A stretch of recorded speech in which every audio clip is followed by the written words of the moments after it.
しゃみ。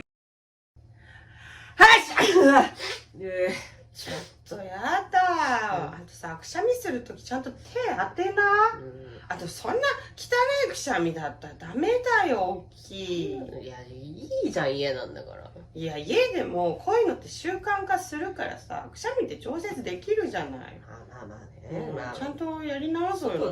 外ではちゃんとやるよ。だから習慣化するから、普段からやっとくの。はい。